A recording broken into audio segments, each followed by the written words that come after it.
प्रतिबंधित प्रजाति के पेड़ों का सफाया। जहां एक और सरकारी पर्यावरण को बचाने के लिए वृक्षारोपण जैसे अभियान चला रही है, वहीं भूमाफिया अवैध काटन कर हरे भरे बागानों का सफाया कर रही है। साथ ही अब उनकी गिद्ध दृष्टि प्रतिबंधित प्रजाति के पेड़ों पर पड़ गई।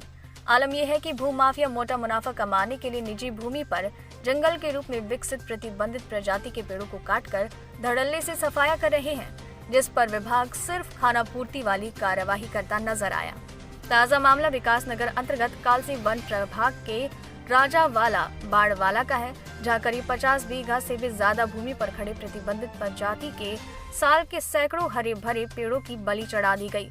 दरअसल बताया जा रहा है कि इस भूमि पर पिछले लंबे वक्त से इस काम को अंजाम दिया जा रहा है, जिसका खुलासा बीते साल 2020 में हुआ, जब यहां प्रतिबंधित प्रजाति के साल के पेड़ों के अवैध कटान की पुष्टि हुई। नवभारत समाचार विकास नगर से महेंद्र तोमर की रिपोर्ट। एक अधिकारियों को गाली दे रहा है। क्या अधिकारी शपथ लेते समय कुछ उसका वर्चस्व नहीं है? क्या उसके अधिकार नहीं है? जब आप लोग एक आदमी से डर जाएंगे, तो एक विभाग एक आदमी से डर रहा है, तो ये फायदा क्या है उस विभाग का? गोली चलाने की धमकी देता है वो आदमी।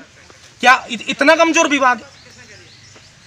पिछली बार इसी क्षेत्र में हम लोगों के द्वारा पेड़ लगाए गए और इसी फॉरेस्ट विभाग द्वारा हम लोगों को प्रोत्साहित किया गया कि वन लगाओ, हरेला के अवसर पर भी और पर्यावरण दिवस के अवसर पर भी। और दूसरे साल ये आदमी 50,000 के करीब ये पेड़ काट देता है। हमने 500 लगाए, 50,000 काट दिए। तो आप लोग सोच लीजिए कि विभाग किस नींद में सोया हुआ है। 100 कदम की दूरी पर वहां पर ये फॉरेस्ट ऑफिसर रह रहा है, उसे पता नहीं। ये तो मिली भगत ही है, और क्या है।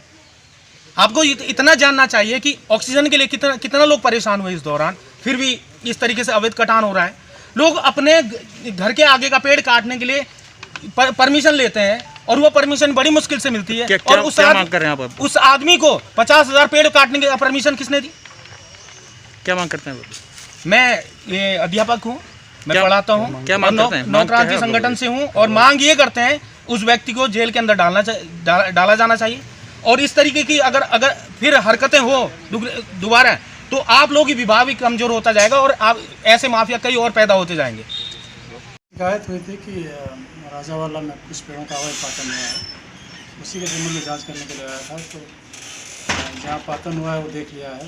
प्रथम दृष्टिया तो लगता है कि अवैध पातन हुआ है और काफ़ी बड़ी संख्या में साल के पेड़ काटे गए हैं।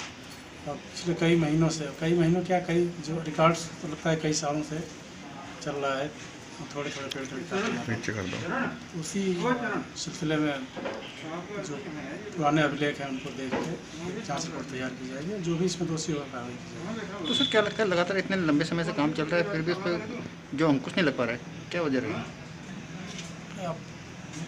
ये भी एक जांच का विषय है।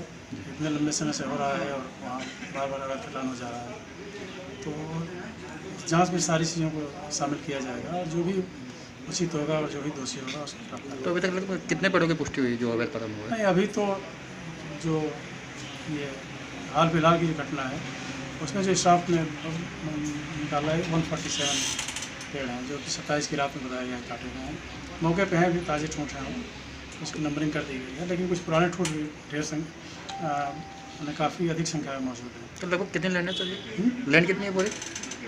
लैंड तो टोटल जो 64.3 खसरा नंबर है, उसका टोटल एरिया 5.39 हेक्टेयर है। उसमें अभी भी साल के काफ़ी पेड़ खड़े हैं।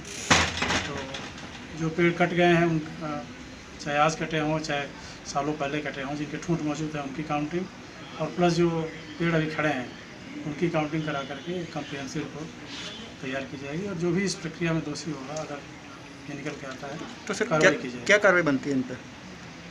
देखिए, निजी भूमि है, वृक्ष संरक्षण अधिनियम के अंतर्गत कार्रवाई जो उसकी मैंने उस पर कंट्रोल के लिए अधिनियम है, उसमें तो बहुत ही वैसी धाराएँ हैं। दंड का उस तरह प्रावधान नहीं है जैसे कि लोग आके कहते हैं कि ये कर दीजिए वो कर दीजिए, लेकिन अगर कोई बहुत बड़े पैमाने पर लापरवाही हुई है तो उसके अनुसार जो भी हमारे प्रावधान है उसके अंतर्गत कार्रवाई की जाएगी। प्रकरण ये है कि विकास नगर के अंतर्गत और यहाँ कालसी DFO के अंतर्गत यहाँ एक बालावाला से लगा हुआ राजावाला जंगल है। वहाँ पिछले लंबे समय से जंगल का कटान हो रहा है और इतना कटान हो रहा है कि मैं एक समाज सेवी और एडवोकेट के नाते जब मैं मौके पे गया, उन्होंने हमारे साथ जो बदतमीजी करी, जब हमें पता चला कि इस प्रकार का यहाँ पे कटान हो रहा है तो हमें भी दर्द हुआ। मौके पे गए तो कह रहा है कि मेरा वन विभाग, शासन प्रशासन दिल्ली तक कोई नहीं बिगाड़ सकता। अरे भाई आखिर इतना है क्या है, तू जो तेरा कुछ नहीं बिगाड़ सकता, ऊपर से तू गलत काम कर रहा है और ऊपर से तू ऐसी बात बोल रहा है। और सीधा धड़ल्ले से 8 जेसीपी है, 5 जेसीपी है वहाँ मौके पे चल रही है। जब हमने उससे बात करी कि भाई क्यों कर रहा है, तो बोल रहा मुझे परमिशन दे रखी है। अरे भाई परमिशन किसने दी? हमने बात करी यहाँ तो वो वन विभाग वाले बोल रहे हैं हमने तो कोई परमिशन नहीं दी है। यदि परमिशन नहीं दी है तो वो आखिर कटान कैसे कर रहा है? तो क्या लगता है जब इतना मामला उठ गया, जब हमने वहाँ लाइव चलाया मौके पे, उसने हमारे साथ बदतमीजी करी, कुछ भी करी होगी, लेकिन हमने उसके बावजूद भी उसको हमने दिखा दिया कि क्या होता है गलत काम का नतीजा। जब हमने लाइव दिखाया वहाँ से, और सारे वो वीडियो सारे जगह घूम गई। कल हमने मुख्यमंत्री कार्यालय में भी गए, एनजीटी में भी हमने शिकायत कर दी, उत्तराखंड पर्यावरण बोर्ड में भी कर दी, और हमने चीफ कंजर्वेटर साहब को भी हमने कल वहाँ पे दिया, डीएम को भी दिया हमने लेटर, सबको हमने दिया। उसके बाद आज या कल भी मौके पे जो वन विभाग अधिकारी यहाँ के आए, उन्होंने मात्र 100 कुछ पेड़ों को इतिश्री करके उसमें दिखा दिया कि जी इतने पेड़ कटे। ये तो ठीक है, 1 लाख पेड़ काट दो, 100 पेड़ दिखा दो, 50,000 पेड़ काट दो, 5 पेड़ दिखा दो, उसका जुर्माना भर दो जी, उसके खिलाफ कोई कार्रवाई नहीं हो रही है। तो ऐसे कैसे चलेगा? ऐसे तो जंगल नहीं रहने वाले हैं। कोरोना काल में कितनी दिक्कत हुई है, एक सिलेंडर के लिए कैसे कैसे भागना पड़ा। और इतने मतलब मैं तो एक एफिडेविट देता हूँ, माननीय न्यायालय में डालेंगे हम, यदि सरकार और वन विभाग कुछ नहीं करेंगे, हम एफिडेविट देंगे कि 50,000 से कम यदि एक भी इसमें पेड़ हुआ ना, हम एफिडेविट देने के लिए तैयार है, बल्कि 50,000 से ऊपर ही होंगे इसमें पेड़। तो हम चाहते हैं कि इसमें जो लोग ये पातन कर रहे हैं, जो ये कटान कर रहे हैं, इनके खिलाफ मुकदमे दर्ज हो और इनको जेल में डालें, जो आगे से दूसरे लोगों को भी ऐसी आंखें लगें। यदि इसमें उचित कार्रवाई नहीं होती है तो नवक्रांति संगठन और यहाँ के स्थानीय लोग, हम सभी लोग माननीय न्यायालय की शरण लेंगे, उत्तराखंड सरकार को भी पार्टी बनाएंगे, विभाग को भी पार्टी बनाएंगे, और इसमें तब तक नहीं छोड़ेंगे जब तक हम जो ऐसे भूमाफिया है इनको जेल में नहीं धकेलें।